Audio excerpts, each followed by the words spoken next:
तर मंडळी आज सकाळी लवकरच गेले होते फिश मार्केटला. पाहिले तर आज भरपूर मासे होते. सकाळी लवकर गेलो होतो त्यामुळे नाश्ता नव्हता केला. मग येताना आम्ही नाश्ता करायला थांबलो.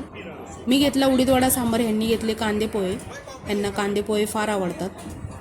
नाश्ता झाल्याच्या नंतर आम्ही गेलो मार्केटला. काही थोड्या भाज्या पण घ्यायच्या होत्या, अंडी घ्यायची होती, ती घेतली. त्यानंतर घरी आले, सगळ्या भाज्या वगैरे ठेवून दिल्या. थोडंसं काम पण होतं, ते पण आवरलं. मग हे म्हटले आपल्या दोघांसाठी मस्तपैकी कॉफी बनव. मग कॉफी बनवली. गॅलरीत बसून निवांतपणे कॉफी घेतली आणि त्यानंतर मी स्वयंपाकाला लागले. आज आणलेत मी खेकडे. आम्हाला आज खेकड्याची ग्रेव्ही खायची होती. पॅनमध्ये तेल गरम झालं, त्यामध्ये टाकला बारीक चिरलेला कांदा, टोमॅटो, हिरवं वाटण. सर्व परतून झाल्याच्या नंतर त्यामध्ये टाकली हळद, कांदा लसूण मसाला, धणे पावडर, थोडासा गरम मसाला आणि चवीपुरतं मीठ. पुन्हा मिक्स करून घेतलं. मसाला परतून झाल्याच्या नंतर त्यामध्ये टाकली खेकडे.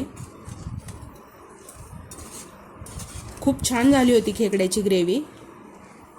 आर्याला फार आवडली. हे पहा, मस्तपैकी खेकडे तयार झालेत. त्यावरून बारीक चिरलेली कोथिंबीर टाकली.